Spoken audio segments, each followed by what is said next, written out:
Hello everybody, I'm Jordan Weber, and today I'm going to go over controlled articular rotations, or your morning cars routine.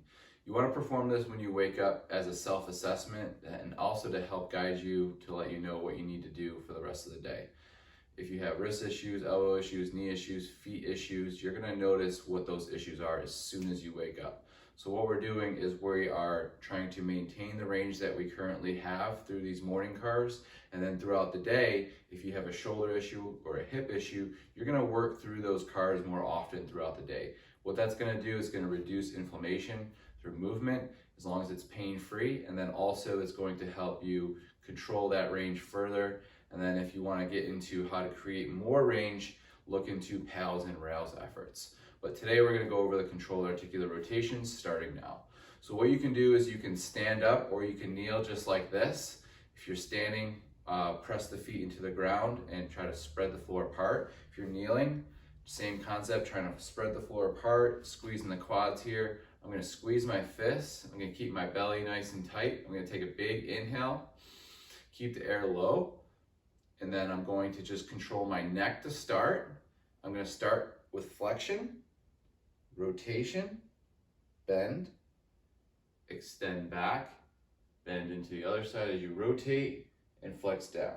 One more, rotate all the way around. Try not to use any other muscles, try not to use your shoulders, try not to use your hips. And we're going to create 2 rotations the other way. Relax before you perform. When you perform, make sure that you're radiating. Here we go. Inhale, radiate. You can shallow breathe. Just try not to move your shoulders up and down. One more. Good. Now we're going to get the thoracic spine. So we're going to cross our hands across the chest. What we're going to do is we're going to take our T-spine and we're going to flex it forward. And then we're going to rotate, bend, extend back to neutral, bend to the other side, rotate, and flex down. One more rotation.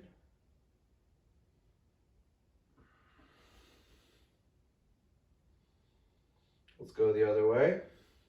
Rotate, bend, extend, bend, rotate, flex down. One more.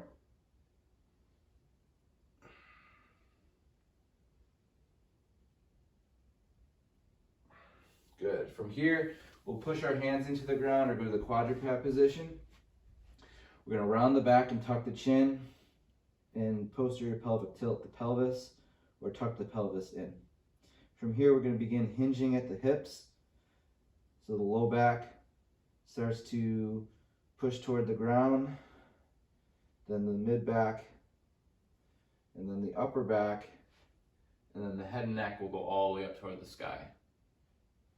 And we'll go the other way, head and neck come down, upper back goes up, mid back follows, and then your hips will start sinking in toward the midline here.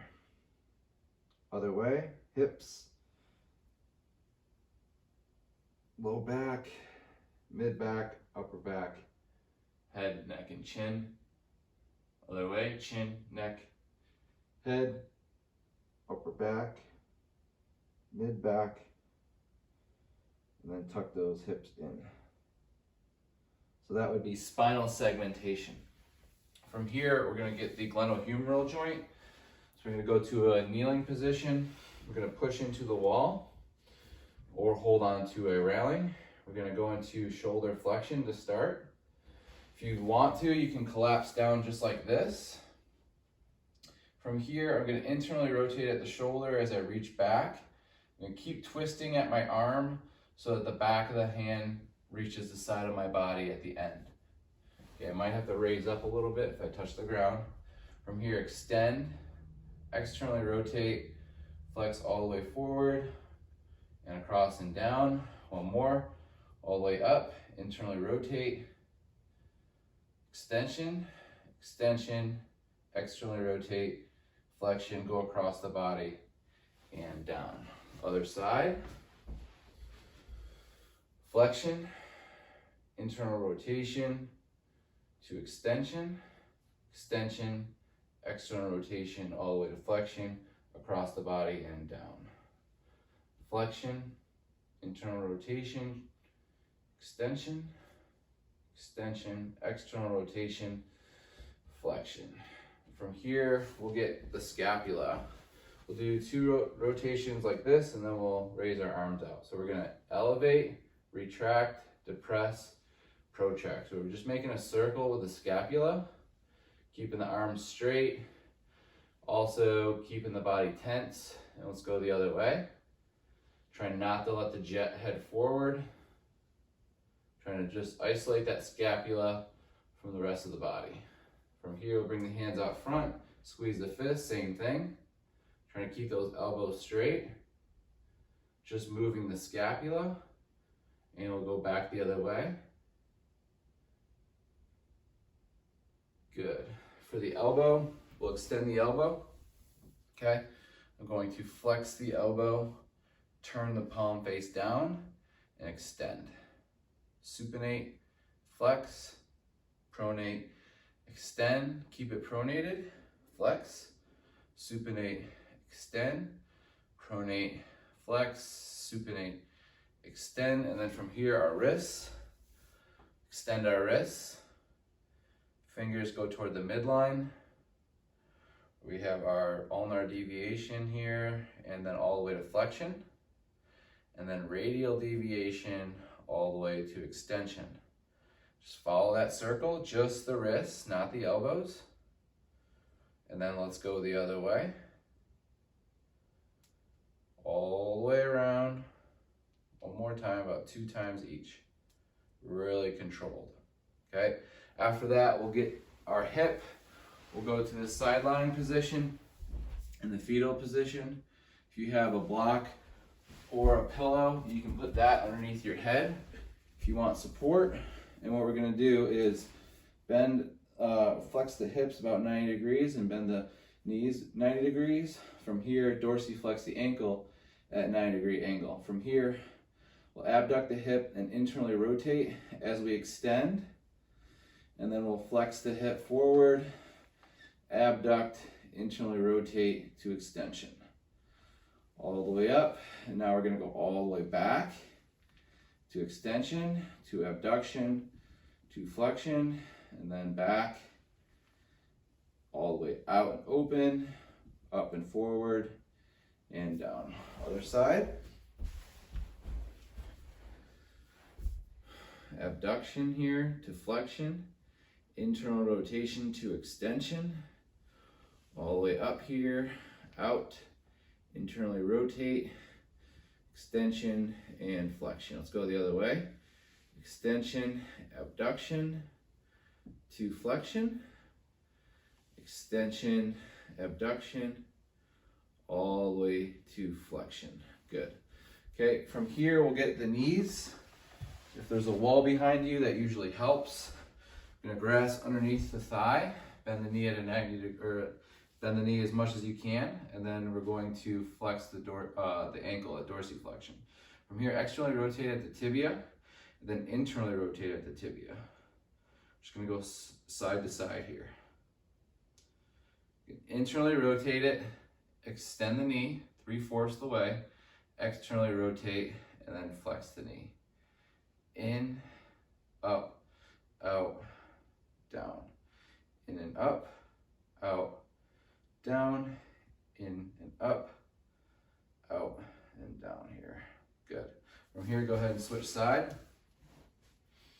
Just gonna internally and externally rotate at the knee. Back and forth. Then we'll externally rotate, extend, internally rotate, and bend. Out and up, in and down, in and up, out and down, in, up, out, and down. From here, we'll get the kneecaps. What we're gonna do is just make sure that our legs are relaxed to start. We're gonna push that kneecap in a 360-degree circle, outlining a clock. So from 12, 1 to 3 to 4 to 5, 6, 7, 8, 9, 10, 11, back to 12. and then back the other way, going counterclockwise. And assessing for any limitations, tightnesses. Sometimes it can go too far, so making sure that you know that that can occur. Also, if there's pain, or if there, like I said, if there isn't any movement, that's something you might need to get checked out. All right, so after we get the kneecaps, we'll get the ankles. So we're gonna hold on to the shin, back supported again, plantar flexion of the ankle. And then from here, we're gonna evert the foot as we go up, and then all the way in and down. All the way around again, one more circle, and down, and then back outside, up, in, all the way down, out, up, in, and down. Other foot, dorsiflexion, plantar flexion, in and up, up and out, out and down, down and in and up, up and out and down. Other way 2 times, all the way around, really squeezing on that shin and making those full circles. From here, we'll get the toes. We'll start with the big toe down, small toes up. Hold for about 5 seconds. And then try to piano the small toes down, big toes up. Hold here. Another 5 seconds. And then from here, try to get all the toes up and try to separate the toes. Trying to separate those toes, separate those toes, separate those toes. And now piano them down, just the big toe is the last one down, all the way up.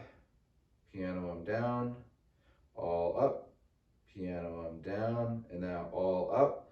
Just the big toe is gonna tap 3 times, 2 and 3, and then big toe up, hold it, and squeeze it up as high as you can, hold it for 5, 4, higher, 3, 2, and 1. Good job. All right, so there's your morning mobility routine. Should only take about 10 minutes each day.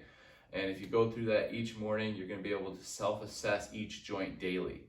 Do that every single day and complete more rotations as needed or as prescribed by a functional range conditioning specialist.